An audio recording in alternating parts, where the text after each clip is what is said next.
ആറ്റുകാൽ പൊങ്കാലയാണ് തിരുവനന്തപുരത്തുകാർക്ക് ഏറ്റവും വലിയ ഉത്സവമാണ്. ജാതി മത ഭേദമില്ലാതെ എല്ലാവരും ഒരുമിച്ച് ആ പൊങ്കാല ആഘോഷിക്കാൻ എത്രത്തോളം നന്നാക്കാൻ പറ്റുമോ ആ രീതിയിൽ എല്ലാവരും സഹകരിക്കുന്ന ഉത്സവമാണ് ആറ്റുകാൽ പൊങ്കാല. നമ്മോടൊപ്പം മുൻ മുഖ്യമന്ത്രി ഉമ്മൻചാണ്ടിയുടെ മകൾ മറിയ ഉമ്മൻ ചേരുന്നു.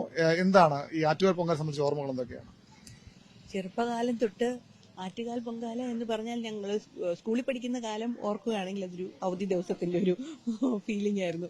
അപ്പോൾ അന്ന് നമുക്ക് അവധിയായിരിക്കും. വൈകിട്ടാകുമ്പം ഇതുവഴിയൊക്കെ ഒന്ന് പോകുമ്പോൾ ഇവിടുത്തെ എല്ലാം നമുക്ക് ക്ലീൻ്റെ ജനിച്ചു വളർന്നു എന്നാണ് നേരത്തെ പറഞ്ഞു കേട്ടത് അല്ലേ?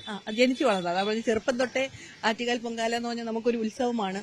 നമുക്ക് ഓണം ആഘോഷിക്കുന്നത് പോലെ ആഘോഷിക്കുന്ന ഒന്നാണ് ആറ്റുകാൽ പൊങ്കാല. ആ ഒരു സമയം, ആ ഒരു കാലഘട്ടത്തിൽ നമ്മൾ വൈകിട്ടൊക്കെ ഇതുവഴി പോകുമ്പോൾ ഉള്ള കണ്ട ഓർമ്മയാണ്. പുതുപ്പള്ളി ഹൗസ് ജഗതിയിലായിരുന്നു താമസിച്ചുകൊണ്ടിരുന്നത്. ഇന്നിപ്പം ഇവിടെ ഈ ബിലീവേഴ്സ് ഈസ്റ്റേൺ ചർച്ചിന്റെ ഭാഗമായി ഈ ആറ്റുകാൽ പൊങ്കാലയ്ക്കുള്ള ഈ സഹായങ്ങൾ, അവർക്ക് വേണ്ട ആവശ്യങ്ങൾ, അവരുടെ ഹെൽപ്പ്, എന്തെങ്കിലും മെഡിക്കൽ നീഡ് ഉണ്ടോ, അങ്ങനത്തെ ഒരു ചെറിയ സഹായങ്ങൾ ചെയ്യുന്നതിന്റെ ഒരു ഭാഗമായി ഇവിടെ എത്തിയതാണ്.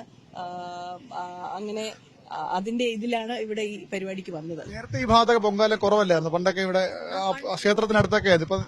ഇന്നിപ്പോൾ നോക്കുകയാണെങ്കിൽ ഇതിന്റെ എണ്ണം കൂടി പണ്ടത്തേനെക്കാട്ടി ഇപ്പം എനിക്ക് തോന്നുന്നു തിരുവനന്തപുരം സിറ്റിയിൽ നിന്ന് ഒരുപാട് വിട്ട് ആളുകൾ ഇരുന്ന് പൊങ്കാല ഇടുന്നുണ്ട്. പണ്ടൊരു കുറച്ചുകൂടെ ക്ലോസ്ഡ് ഉള്ള സ്ഥലങ്ങളിലേ ഉണ്ടായിരുന്നു. ഇന്നിപ്പം ഏത് ഭാഗത്ത് ഇപ്പൊ തിരുവനന്തപുരം സിറ്റിയൊക്കെ വിട്ട് ഒരുപാട് പോയാലും ഒരുപാട് പൊങ്കാല കലങ്ങൾ കാണാൻ സാധിക്കും.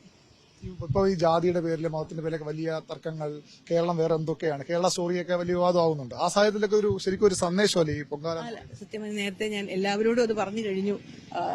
നമ്മൾക്ക് ഓണം എന്താണ് ലോകത്തിന്റെ മുമ്പിൽ കാട്ടുന്നത്? മലയാളികൾ ഓണം കൊണ്ട് കാട്ടുന്നത് മതസൗഹാർദ്ദമാണ്. ഒരിക്കലും നാം അവിടെ ഒരു ജാതി മതഭേദം ഇനിയാണ് ഓണം ആഘോഷിക്കുന്നത്. അതുപോലെ തന്നെ പൊങ്കാല എന്ന് പറയുമ്പോൾ സ്ത്രീകളുടെ ഒരു ലോകത്തിന്റെ മുമ്പിൽ തന്നെ വലിയൊരു മാതൃകയാണ്.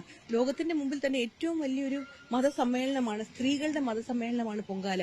അത് കൊടുക്കുന്ന വലിയൊരു സന്ദേശമുണ്ട്.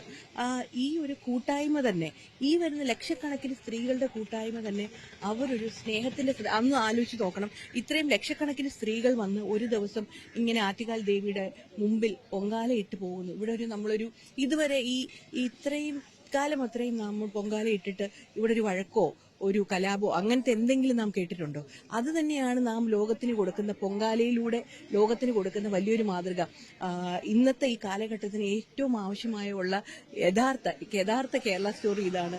ഏറ്റവും വലിയ മാതൃകയാണ് നാം കാണിക്കുന്നത്. ഇതാണ് നമുക്ക് വേണ്ടതും നാളെ നമ്മുടെ സമൂഹത്തിന്, ഇന്നും നാളെയും നമുക്ക് നമ്മുടെ സമൂഹത്തിന് കൊടുക്കാവുന്നതും നമ്മുടെ അടുത്ത തലമുറയ്ക്ക് കൈമാറാവുന്നതുമായ ഏറ്റവും വലിയ സന്ദേശമാണ് ഈ കാണുന്നത്. ഉമ്മൻചാണ്ടിയുടെ മകൾ രാഷ്ട്രീയത്തിൽ ഇറങ്ങുമെന്ന ചോദ്യമൊക്കെ അപ്രസക്തം എനിക്കറിയാം. കാരണം ജനിച്ചപ്പോൾ മുതൽ രാഷ്ട്രീയം, അല്ലെങ്കിൽ ആ ഒരു പ്രായം തൊട്ട് രാഷ്ട്രീയം കണ്ടും കേട്ടുമൊക്കെ വളർന്നവരാണ്, എപ്പോഴും രാഷ്ട്രീയത്തിലുള്ളവരാണ്.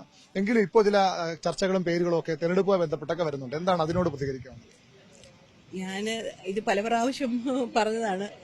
ഒരുപാട് സ്ഥലങ്ങളിൽ പോകുമ്പോൾ ഒരുപാട് പേര് പറയാറുണ്ട്. അങ്ങനത്തെ ഒരുപാട് ഇപ്പം സോഷ്യൽ മീഡിയയിലൊക്കെ ഒരുപാട് ന്യൂസുകളും ഒക്കെ കാണാറുണ്ട്. അതൊക്കെ ഇന്നും ന്യൂസായി നിലനിൽക്കുന്നു. അതിനപ്പുറത്തേക്ക് എനിക്ക് പറയാനായിട്ട് ഒന്നുമില്ല. ഏതായാലും ഈ ന്യൂസിനപ്പുറത്തേക്ക് എല്ലാം സംഭവിക്കട്ടെന്ന് ആഗ്രഹിക്കുന്നു, പ്രാർത്ഥിക്കുന്നു.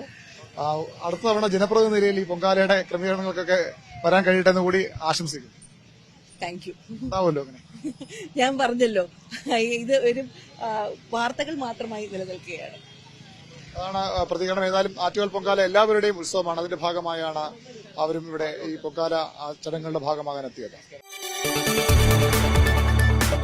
കൂടുതൽ വാർത്തകൾക്ക് news 18 Keralam YouTube channel subscribe ചെയ്യുക.